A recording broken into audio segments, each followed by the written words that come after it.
Okay, and welcome everybody to the most important conversations. I am so excited for today's conversation. We have someone who I've known for a number of years and have always really aligned with in terms of his thinking and the impact that he wants to have on the world with his thinking.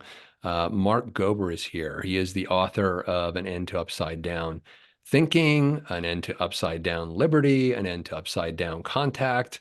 And I think you just came out with a new book, An End to Upside Down Medicine. You are really trying to turn the world right side up, aren't you, Mark? Well, it did start off that way. I just thought I had a paradigm shift in terms of how I looked at the nature of consciousness, the nature of reality. And that was the impetus behind my first book, An End to Upside Down Thinking. And people asked me if I would continue writing books. I said, what are you talking about? I would need to have some really big topics that I felt passionate enough about. And here we are. The sixth book just came out, and I continue to find things where I think there's a need for a paradigm shift. And I enjoy researching and sharing my findings. Absolutely. Yeah. Well, it's interesting. So the podcast that we're on is called The Most Important Conversations. That also happens to be the name of our organization. And our commitment in our organization is to actually convene a community of individuals, thinkers, executives, philosophers, artists, creatives, etc., who want to create and collaborate together to actually come up with solutions for a lot of the systemic and structural breakdown that we're starting to see in any number of areas, which it sounds like, your books, the Upside Down Thinking series, An End to Upside Down Thinking series, and medicine and et cetera, that's really the focus for you, is really to start to kind of at least crack open in people's thinking that, there is another way, that we are trapped in a paradigm, but that isn't reality, and that we can create another paradigm if we should choose to. What I find is that, at least in my own experience, I've been exposed to certain information through academia, through my career in the business world, through the media, and that information set is limited relative to Yeah. what's actually out there. So the more I dig beyond what we might call the mainstream, quote unquote, Yeah. I find that there's a lot of credible information that makes me rethink my prior assumptions. Yeah. Yeah. Well, let's go back to the original thing that really kind of opened up for you. As you were just saying, like your worldview, as all of ours, incidentally, was, really informed by the education system and a lot of the conditioning in terms of how our society runs, structurally. And one of the things that I think you and I first really aligned on when we first met is that, at the end of the day, when you think about what drives human beings, human beings want to attain this state of happiness, this state of bliss, or whatever you want to call it, nirvana, depending on your culture or whatever. But, we just want to be happy. It's pretty simple, or at least it should be pretty simple, right? And then we put all this stuff in the way that we think is going to make us happy, but ironically, it actually detracts from our happiness. And so you went on this journey, which, I don't want to spend a lot of time on because it's been well documented. You probably talked about it at length. So what I'm really curious about is, do you think that the world is starting to open up to the possibility that, reality is just a perception, and I can alter my perception and my paradigm, and therefore I could create a different world? I mean, do you think this message is starting to get across and people are starting to become more receptive to it? Yes and no.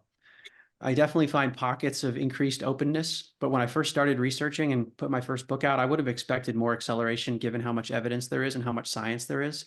And I find that especially people who are what you might call well-educated. I went to Princeton University, for example. I worked in investment banking in New York, then I worked in Silicon Valley. So I've been around a lot of people who have a conventional educational background.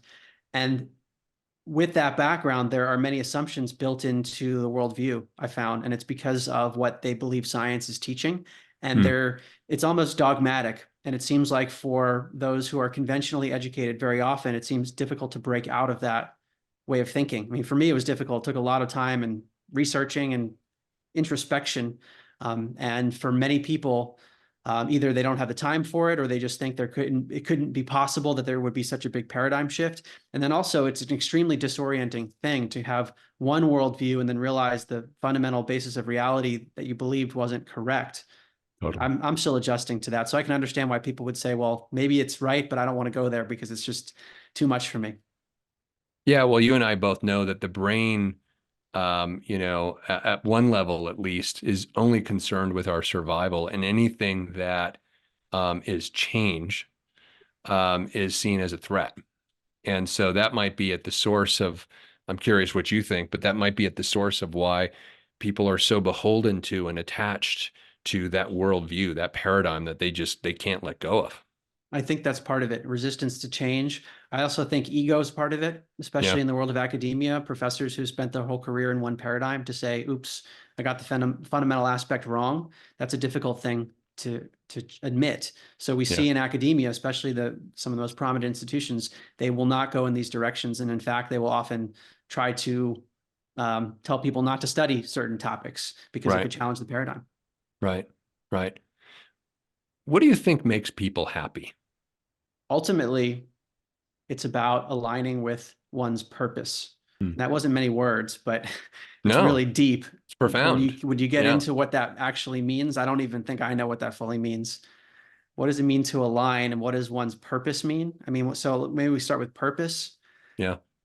I look at it from a metaphysical perspective. So my old worldview, and Hmm. this was the upside down thinking that I talk about in my books that I'm trying to correct, is that we live in a random and meaningless universe, Yeah. and that the only reason we exist is because of chemical reactions that led to the evolution of a human being that developed a brain. And then when the brain and the body die, that's the end of your sense of experiencing life, i.e., your consciousness.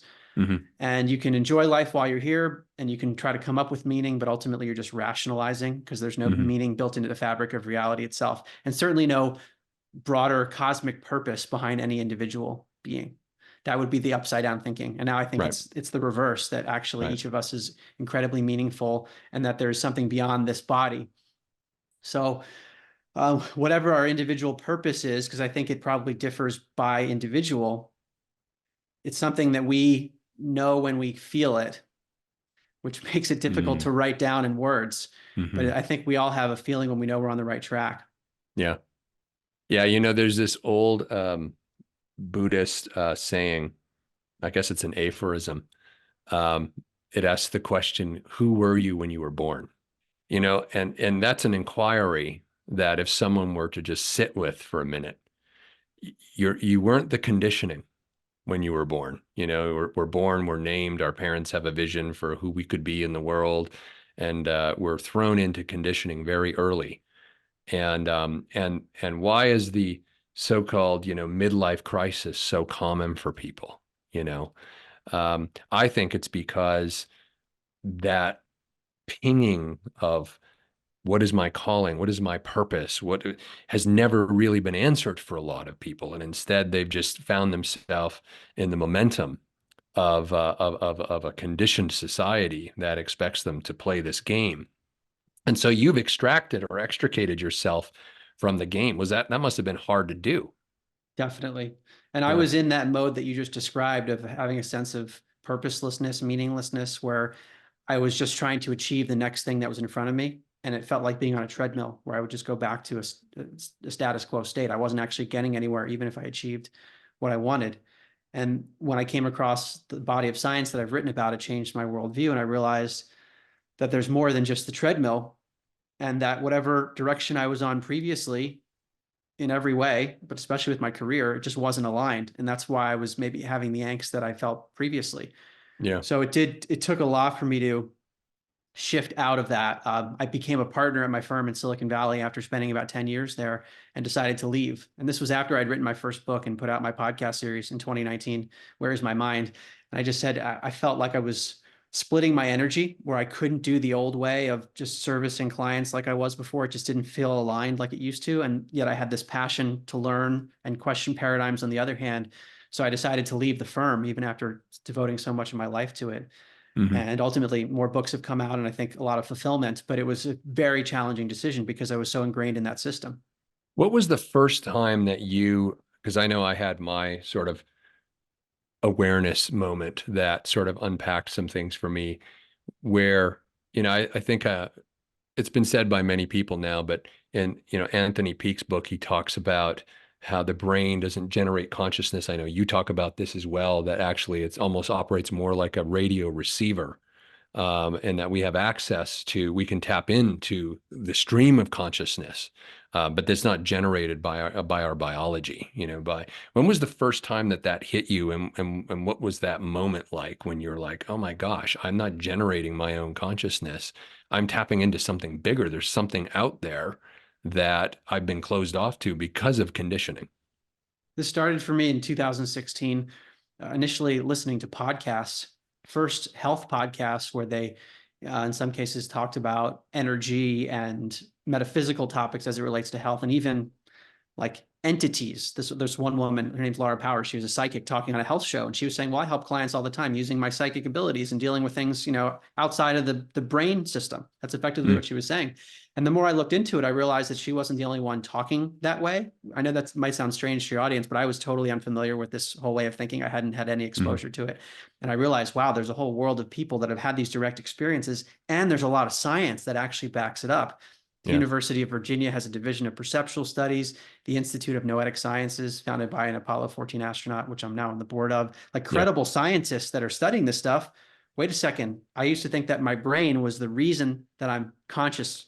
It's the sole reason, but maybe the brain is actually picking it up from outside. And at first, I wanted to resist that idea, but I'm like, wait, I actually can't disprove that, because Mm, everything you see in neuroscience is just pointing to a correlation between the state of the brain and the type of conscious experience you're having. So let's say someone damages the part of the brain responsible for vision, and that person can't see properly. We could say, oh, well, that's all because of your brain. Well, yes, but maybe the reason that you're even able to experience seeing is because something's coming into your brain, and all that's happening is the apparatus that's receiving that signal, so to mm. speak, the apparatus has been tweaked. So there are many explanations for all of our conscious experience beyond just the brain. September, it just hit me.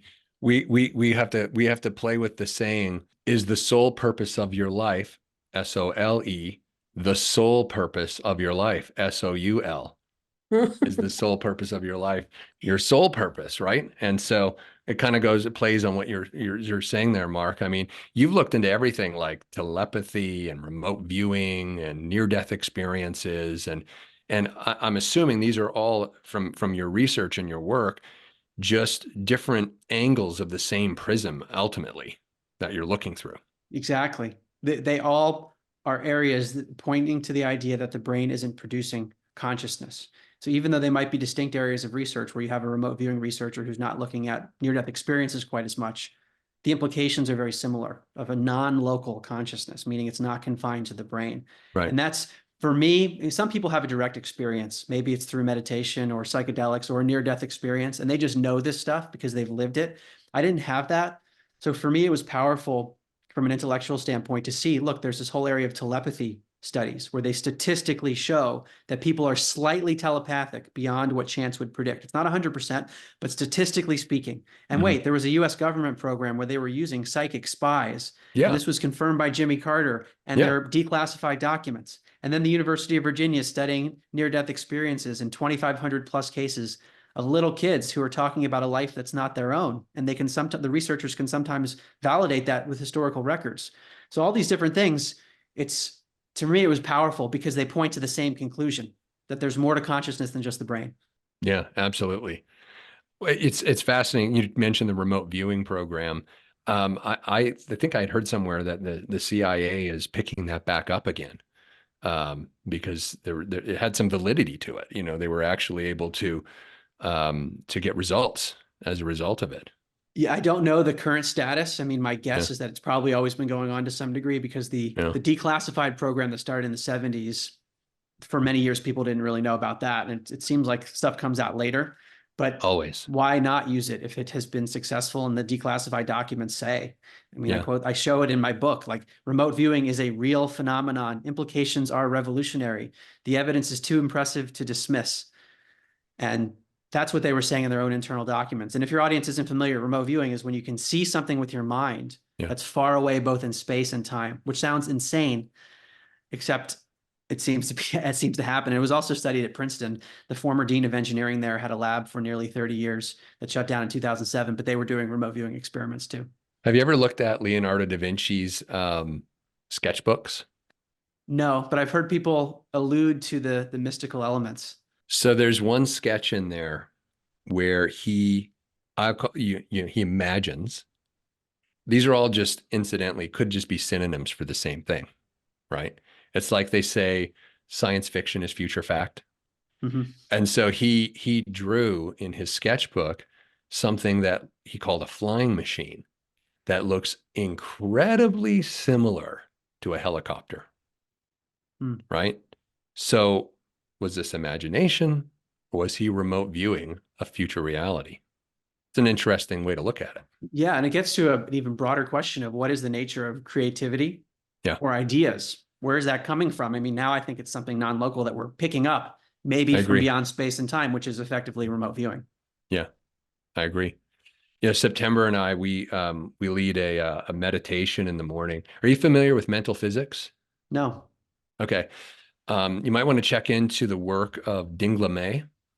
Hmm. It was at the turn of or 1920s, 1930s, the last century. And also Charles Haanel, not sure if you're familiar with him. He wrote the Master Key System in 1911. It's rumored, I don't know if it's true, but the rumor is that Bill Gates was reading the Master Key System when he decided to drop out of college. Hmm. Um, and anyway, the Master Key System is part of the mental physics tradition, and so is Dingla work. And actually, Frank Lloyd Wright and his son Lloyd Wright were big, and a lot of people as well, um, were big followers of Dingla mental physics work. And essentially, he articulates and argues that the universe is nothing but a consciousness, a mind, as he calls it, and and that we are simply tapping in to that consciousness, into that mind. In my metaphysics studies over the years, there's the distinction between universals and particulars, and that so there's the universal consciousness, and that we are a particular expression of the universal consciousness, but that we are just simply tapping into it and accessing it. And so anything you can think of, um, you know, Pablo Picasso said, anything you can imagine has already existed. Hmm. You know, and so we've been dancing around this for quite a while. Yeah, the ideas aren't new. That's Yeah, something I'm appreciating. The ancient traditions all over the world and yeah. various philosophers seem to have gotten it. There's one contemporary philosopher named Dr. Bernardo Kastrup who gives an analogy that's similar to what you're describing, Chad.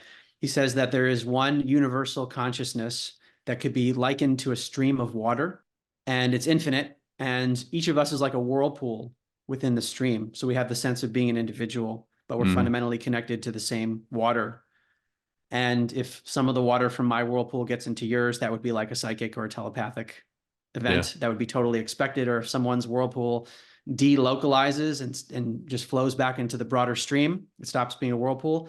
That's the analogy there, is that when the physical body dies, the consciousness is just transitioning into a new form, and but could reform into a new whirlpool, but that we're all flowing within the same stream. yeah. September, what's on your mind with all this? I know you love these topics and these subjects. I do, very much so. I'm curious to know, Mark, in your research of the metaphysics of life and understanding that it's really a contrast to a perspective that you were raised with, perhaps. Has there been any interest, or have you noticed that your own intuition or your own, what I consider to be a sixth sense that we all have, whether we're tapped into it or not, we all possess it, if, from my opinion and my experience, are you finding that you're kind of embodying that study or that body of work and it's becoming a part of you? It's a work in progress. That's what it feels like. Because my experience of intuition is that it's trial and error. Sometimes I think I'm getting an intuition, but it's really my mind getting in the way. And it feels as though I'm getting feedback from the universe based on the decisions I make and the outcomes. And I can say, oh, well, the feeling I had that time actually wasn't pure. And I thought it was pure. But this other time, it was much more pure. And I know how that feels inside, but I can't really explain it to you. I just know how it feels. And that was a signal. So there is a sense of feeling one's own body Yeah. and sensations. There's a somatic element to this, which can Hmm. really be a guide. So I'm still working on it, in short. Are you going through some like different sort of methods and practices to help to try to embody that more? feel like I've tried so many over the years, Yeah. various kinds of meditation and breathing, and I don't have any on my mind right now other than I just feel stuff. Yeah. Yeah. Well, you're 100% right. I think you are anyway. I mean, I don't know what the viewers and listeners think, but we are so disembodied as a society. We're so in our mind trying to create our reality in our mind, as Mhm. opposed to the only thing I can liken it to, I'm a singer-songwriter. I've, written and recorded like 50 songs, and I used to perform. And whenever I'd get on a stage to perform, it was like I went into a trance or something where I was no longer in my head and I was totally in my body. And it was almost like something overtook me for the performance. The lyrics were just there. I had a sort of, sense of the stage and how to move and how to interact. It's like you get into this energy flow. And Mhm. anyone who's been a performer or who's kind of had to, even you speakers, you can get into that sort of flow on the stage when you're speaking, right, where it's just no longer, it feels like it's no longer even you anymore. Speaking, there's times like when we're training our community or stuff, people on our calls, and I get into this like extemporaneous sort of speaking mode, and it's like I honestly can't remember what I just said. Like I don't even Mhm. feel, Talopa, who's an ancient Buddhist philosopher, he said, you know that you're in that flow when you become like a hollow bamboo and the universe is playing through you. It's not you anymore. You know, that consciousness is playing through you, and you're just dancing with it. And there's a lot of philosophical traditions that talk about that. I'm sure you've read a lot of that. Yeah, I feel that too in my own experience, whether it's speaking, writing. I just feel like I'm in flow. That's the way I would describe it. So I am present. My mind feels like it's there. I don't feel like there's an external being, but things happen that I just wouldn't have expected, or words come out, or it just is much more seamless than I could have predicted. And in hindsight, I say, how did that happen? And I was just flowing. And to me, Yeah. flowing is being in with the stream somehow in Yeah. terms of the broader stream of consciousness. Yeah. So it seems that when I think about it and I look at the world, ego, which for me, when I teach about ego, I basically say, just think of ego as identity. I don't really think it's possible to fully immerse yourself and be a contributing member of society without having some form of identity that distinguishes me from you. So, we can have that interaction. Philosophically, we might sort of agree with, the Beatles, I am you and you are me, and we are all together and we're one thing, right? As the song goes. But so we need this ego, right? We need this identity piece. But when we get so attached to it, that it actually becomes the thing that makes it difficult for us to accept that maybe we aren't the generator of our own thoughts. There's a paradox here of both being an individual and not being an individual, and that they coexist. So being Yeah. both the whirlpool and the stream at the same time. And in my view, getting caught into one at the exclusion of the other is always problematic. So there's a dance of being both. Hmm. Because if we get too caught up in just the stream, then you can just ignore life Right. and ignore practicalities. And if you're too caught up in the ego, then you ignore the broader metaphysics. So it's Yeah. like it's a balancing act. Yeah. Yeah. And what do you think about this, so I've been really involved in sort of the reemergence of the psychedelic, movement that's been going on now for, I don't know, the past 7 or 8 years. That's really started to pick up steam. I mean, clearly, I think that this interest in psychedelics is coming from a place that people are starting to get curious again about not only just different states of mind, but rather those aren't necessarily states of mind. They're potentially, at least I think they are, portals into different ways of viewing reality. Mhm. Yeah, if we view the brain as a filter of consciousness, there are certain things that can unlock the filter and Yeah. expose one to the broader reality. An extreme version is a near-death experience where the brain is totally out of the way, and all of a sudden people say it's Mm. realer than real, and they have 360-degree vision, Yeah. omnidirectional, and they see things accurately when they're resuscitated. That's an expanded perception, even though the brain is being shut off. So it could be that psychedelics and meditation, other things like that, are ways of tamping down whatever interference the brain is creating, and then allowing us to experience the other realities, other parts of the stream.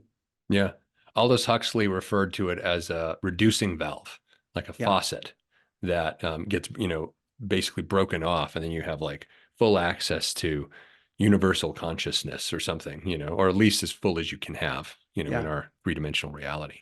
Exactly. And it seems as though, just having researched people's psychedelic experiences, there are different parts of the stream that you can tap into, and same with meditation, and that there's dark and light in this.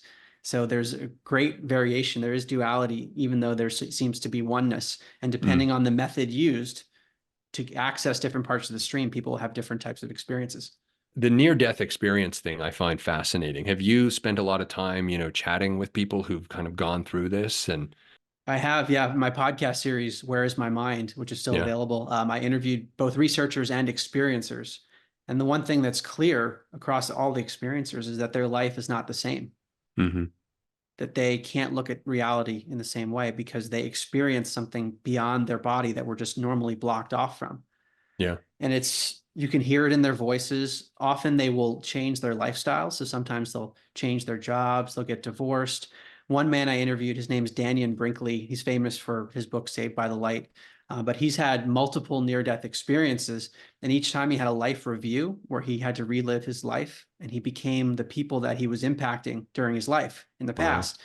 So in one example, he relived his combat days in Vietnam and told me that it was horrible to experience being the person that he killed in combat. He would live the death through that person's eyes. And he also felt the pain of children that no longer would have a father because he had killed the father. Wow. So when he came back from his near-death experience, he looked at life totally differently. And he said, look, I need to start helping people. He became a hospice volunteer. And in his later near-death experiences, which he didn't know he was going to have, he got to relive not only old events, because he started his life from the beginning in the life review, but also the newer events. So he became the people dying in hospice, and he got to see how he was comforting them. So he got to feel the positives too. Yeah. So when people have experiences like that, it's basically game over to their old way of living. Yeah. And I know people so I regularly, when I say regularly, I'll say like, twice a year kind of thing. We'll go on a psychedelic journey. And I've had this experience for myself, but others share the experience that they'll say, a psilocybin or an LSD or trip, is as significant spiritually for them as maybe only second to their child being born. Like it's that dramatic of a shift for people, when they go through it. You just can't see life the same anymore. Probably not as profound maybe as a near-death experience because I haven't had one of those, but certainly feels like it's in the same trajectory. That's my understanding as well, having spoken to people with different types of experiences. And there are differences. The near-death experience has discrete characteristics that differ from, some people say, well, the near-death experience is just the body producing DMT, which can be used as a psychedelic, right? Or other types of chemicals. And there are researchers like Dr. Bruce Grayson from the University of Virginia, and they look at all these various chemicals that people take in a different setting. And while there might be similarities to the near-death experience, those chemicals are unable to account for every element of the near-death experience. There's too many other things happening that's just beyond that chemical. So your point is a very important one, which is that there are these multidimensional experiences, but they can vary. And the view of reality, while similar, that people come back with is also somewhat different.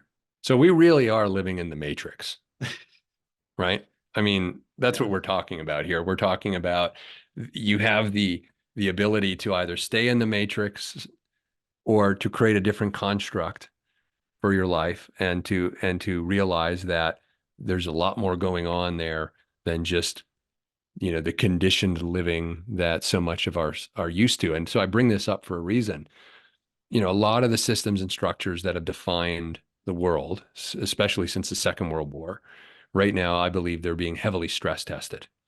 And, you look at any industry, education, healthcare, the energy transition, the impact of artificial intelligence, there's things that we need to contemplate and think about, and systems and structures we need to create as a society. And yet my concern is that we're in this really interesting phase where there's a subset of our population who's cluing into what you're talking about, that everything in this three-dimensional space that we experience as quote unquote normal life is not all there is, and that we have enormously underestimated our power, our psychic power, our energetic power, our ability to be embodied.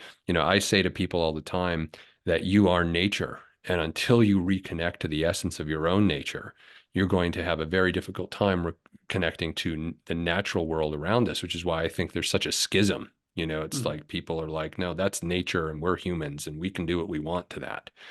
And it's coming home to roost. So this is a long-winded way of me asking you a question. How do we help people to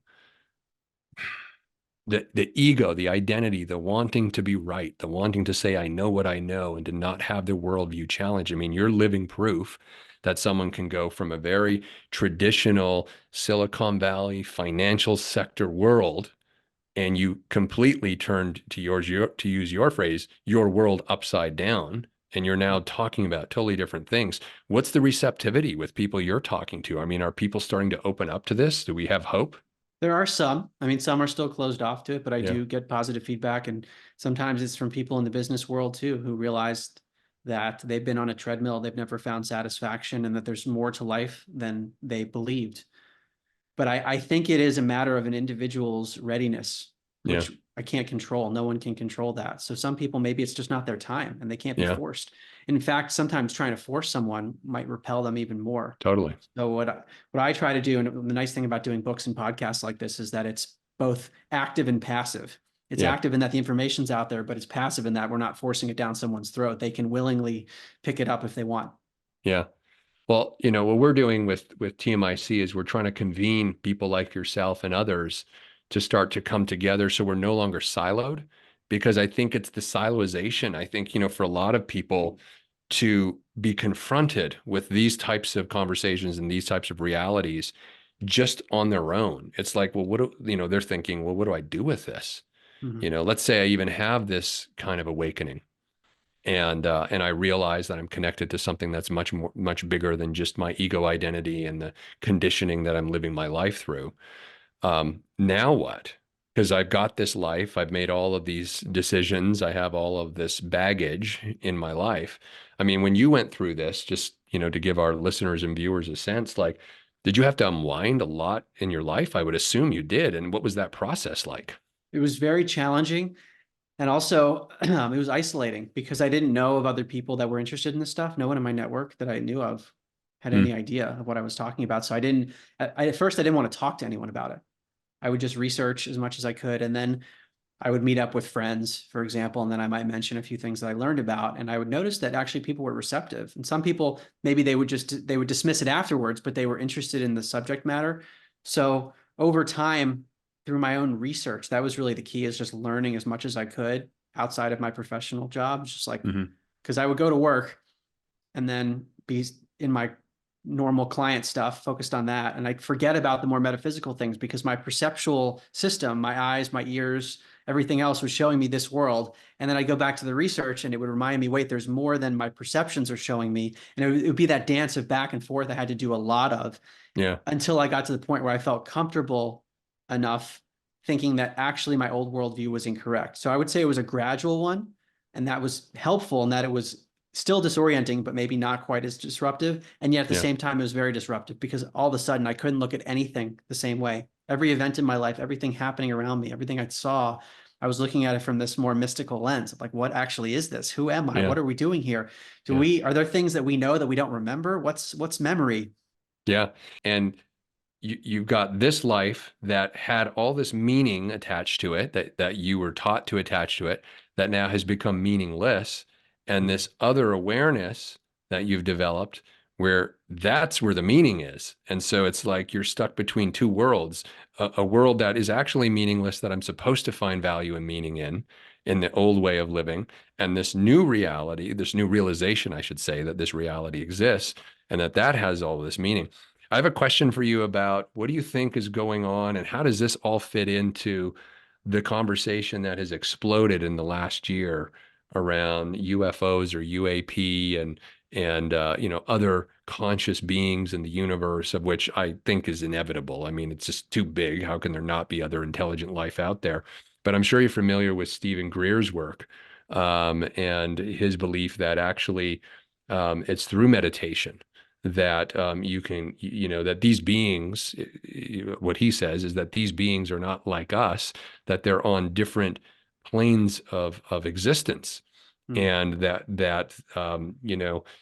we think, that they're going to fly in a normal spaceship, 200 light years away or something. But, he's talking about them being able to convene through different portals and different, consciousness states and stuff to access it. What are your thoughts on all of this UFO, UAP stuff?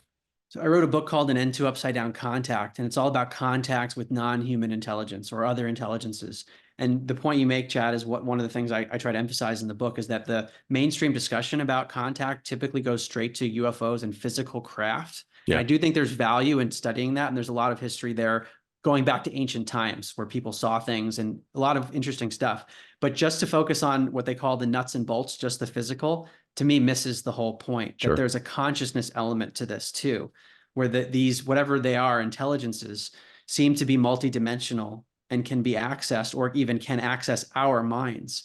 Mm-hmm. And once you introduce that part of it, the multidimensional, then it opens up all kinds of stuff, because then it's a reminder that what we perceive with our eyes and our ears is a sliver of the broader reality. And there's a lot more going on beyond what our body even shows us. Yeah. Yeah.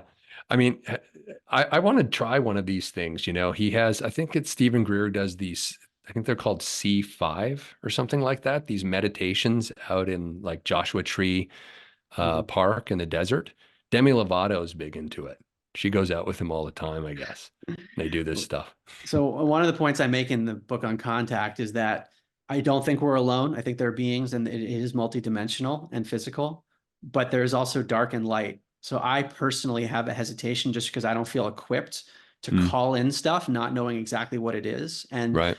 John Mack, who was the head of psychiatry at Harvard, Pulitzer Prize winner, the most credible guy you could imagine. Late in his career, he started investigating what people call abduction, where they were taken by beings. And he concluded that people weren't making this sort of thing up. And so he was looking at the reports as a psychiatrist. He wrote a book called Abduction, another one called Passport to the Cosmos. These are really academic books written in the 90s. And one of the things he said is that these beings seem to be consummate shapeshifters, meaning that they can change their form. They can be deceptive. They have an ability to manipulate reality in a way that human beings can't because they're more advanced. So there's potential danger in it. And that's just, I always want to caution, because I feel like I don't know enough to advise on this, and like people could get in trouble with it. So that's my caution, but I know there are a lot of people who are excited about it and have had positive experiences too. I mean, since I was a very young child, I would get up and I would look up at the sky at the moon, and I'd be like, what the hell is that thing doing there? And what are we doing here? Like, what is all of this? It's like when you really, we take it for granted. It's like, oh yeah, there's the moon. Yeah, there's the moon. Like it's a rock, like floating in, we don't know what, dark matter, we're not even sure how all of this fits together. And then there's the universe, and there's, NASA, I think, projected that there's 2 trillion galaxies in the observable universe, 2 trillion in what they can see with our current technology. And that doesn't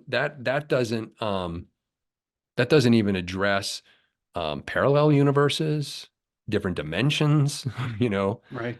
I mean, when you really just stop and you get out of the conditioned life that we're living, go to work, make money, look good, have people say how amazing you are, validation, validation, validation. When you kind of extricate yourself from that, you're like the meaninglessness of that structure versus the meaning, and I think that's where you were going to earlier, of what's really going on is where we need to start shifting our focus. And if we did, we wouldn't have climate change. We wouldn't have war, because people would have a totally different framework that they're coming from. Exactly. People would make different decisions, that priorities would shift. The term that I've used in my books is compassion with discernment.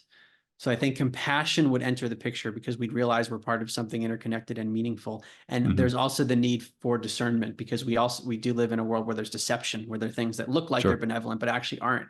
So to me, like that in my own life, I feel like Yeah. that's where I try to stay on both of those, is having the sense of meaning and purpose and also trying to make the right decisions and discerning properly. Yeah. Yeah. September, what's on your mind? I love that you're well researched around all of this. I think a lot of people that speak to it, if they're not well researched, it doesn't come off right. And having the background of it, I appreciate the conversation and helping shift. I'm curious to know if you've seen people and witnessed that shift of perspective. Have you observed people in your years of doing this work where they believe one way, but through your work, they've shifted their perspective? I have heard cases, I've gotten that feedback, whether it's my work or other work that's like it, because I think I'm really just aggregating what other people have done. People do have shifts. And sometimes it's through trauma. I hear from people often, maybe they lost a loved one and they start questioning things and realize, wait, there's maybe something more and that the person's consciousness still exists. And there's research to back that up. So I have gotten that positive feedback. And then I also do hear people who just, there's a wall. They don't want to go there. It's both. Yeah. So what are you working on right now, Mark? That's here's the thing I think of all the time, because I've had this experience for myself. Once you know this, once you experience this, I should say, is actually more accurate because it's through the experiencing of this that we really know something. That's the embodiment piece. But once you experience this, it's like, it's like this, there's this phrase from the Bible, to be in the world and not of it, which I love. Yeah. It's great. It's a great line to try to walk. It's paradoxical, right? It's how do you be in the world still functioning, being productive in the game that we've all been sold is the thing that matters, but not of it. So it's like you're still keeping one foot out enough to not lose your center of gravity, to not lose what you know, to not. Have you found over the years that you've started to get sucked back into that conditioning, and how do you walk that line? There's a saying, it might come from Buddhism, that the path is, at first there are mountains, and then the mountains disappear, and then there are mountains again, but you see them from a new perspective, something like that. Yeah. I feel like that's been my life. My old worldview was I lived in this physical world and I saw mountains and I saw everything. And then I became exposed to other stuff and I was like, wait, there aren't any mountains there. And that's all an illusion, or it's something beyond my perception. And now I feel more integrated, where I feel in some ways like my old self, but I have a different context. So anytime something happens, I just think about it within the broader stream of consciousness rather than the bleak view that there's no meaning. So it helps also to be able to deal with the ups and downs of life. Nothing is quite as bad or as harsh because I have a different understanding of life. Yeah. So it's more context now. Yeah. One thing you said that I really appreciate, you said that we don't have to know how a phenomenon works in order to accept that it exists. That's a profound statement, because if you think about the scientific method, which it's even come out in our conversation today, it's almost like we're very conditioned to be able to say, I know this, and there's scientific proof for it. In other words, if there were no scientific proof for it, my knowing is not valuable, or is not trustable, or verifiable.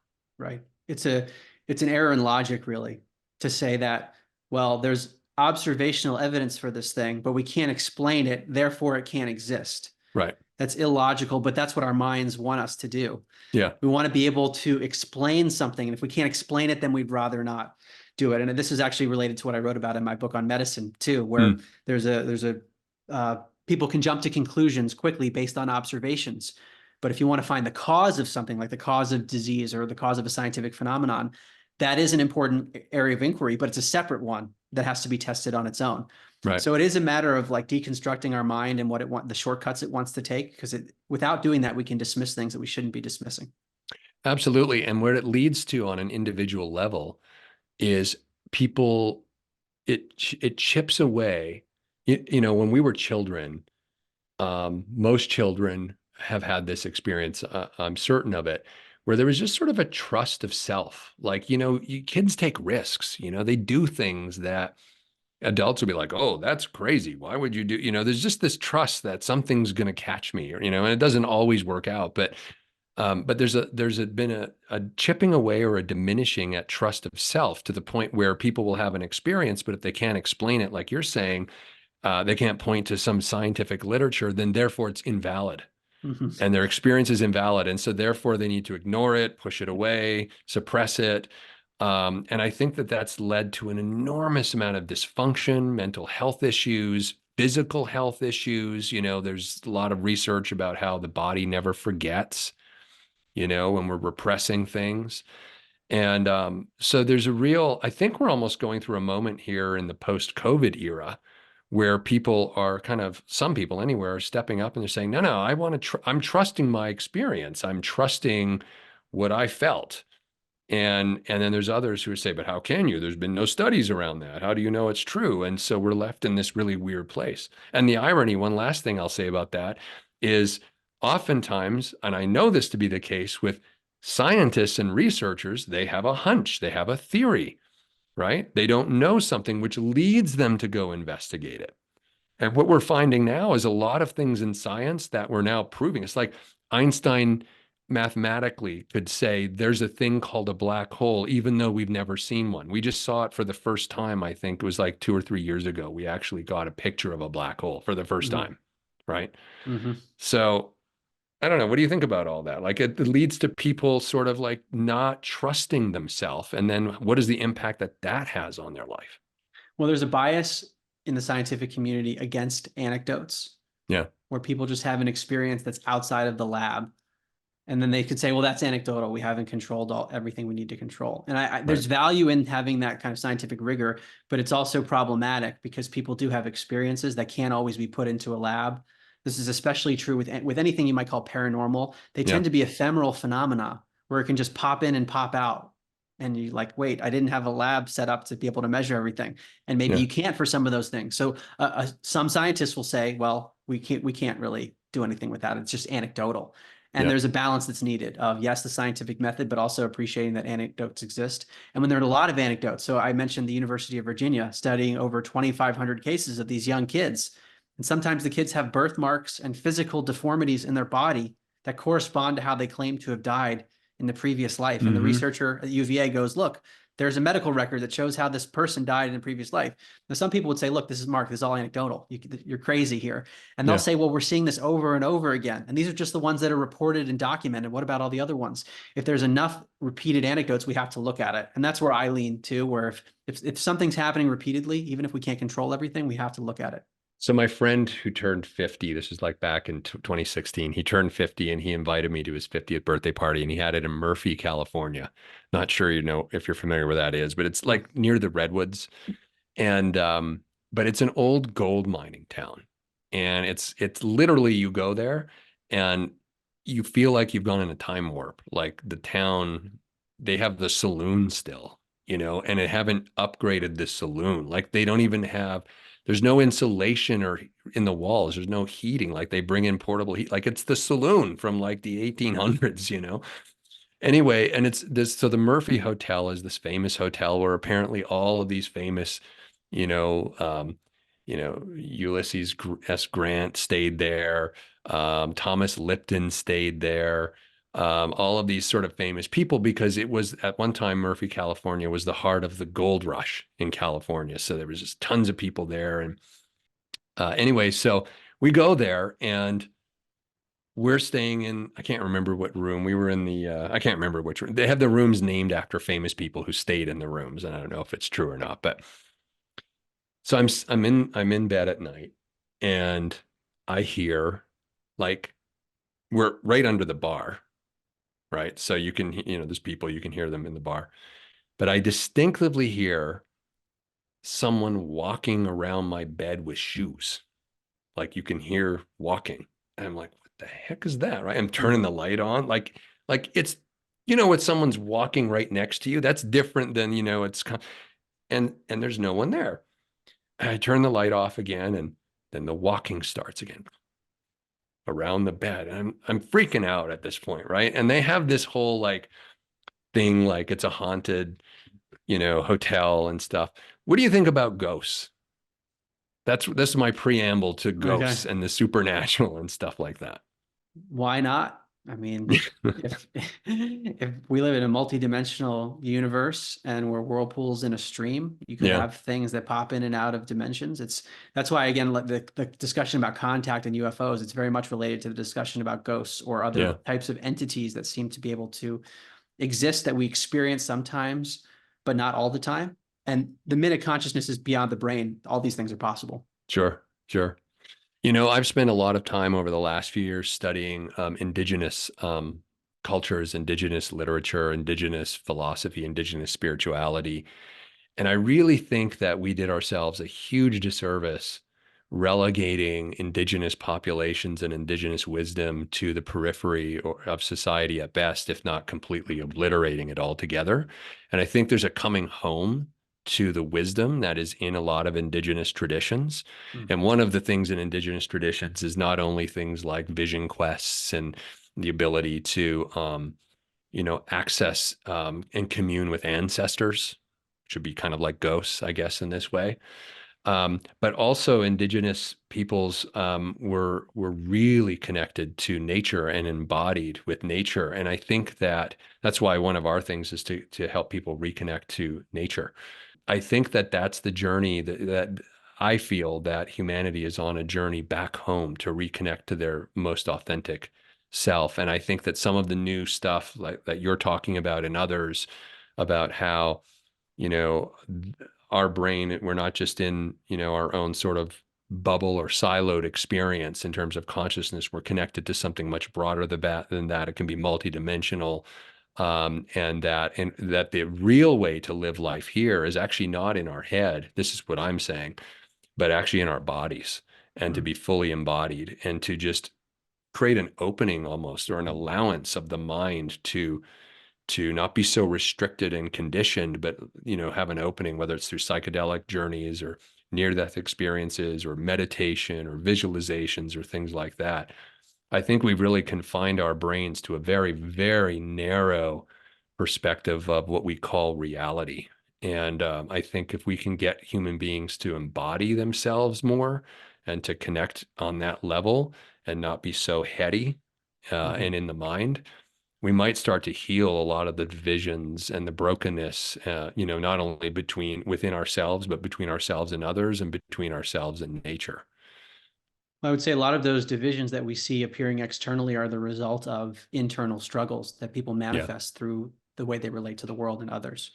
So Yeah. the ultimate work to me is the internal work, and then the world changes externally as That's we right. go within.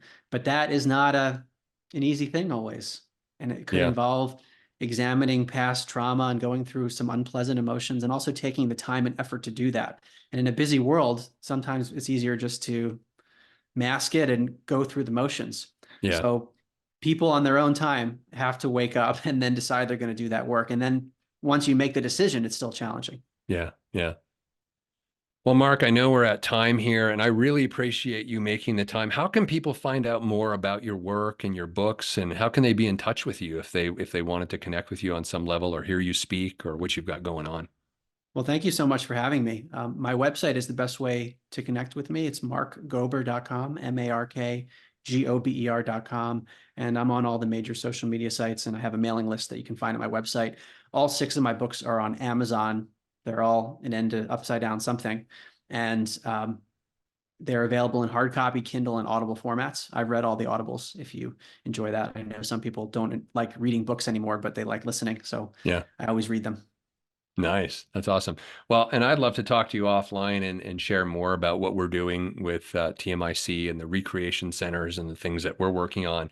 At the very least, I think you'd be a phenomenal um, guest speaker and participant at some of our retreats. I don't know if you do that kind of thing, but I'm going to put it out there. And we're building a community of people who are really committed to transforming the way we show up we're focused on the world within because we know it transforms the world without. And so that's kind of our whole thing. So exactly the way you said it there. Well, I so appreciate your time today, Mark. Thank you so much. We'll have you on again, and I'll definitely be connecting with you to figure out how we can work together more closely. Our missions align so profoundly, deeply, that it's just a no-brainer for me. That concludes this episode of The Most Important Conversations. This in-depth conversation could set you on the path to self-improvement, which is essential if you want to be an effective leader and take meaningful action in your life.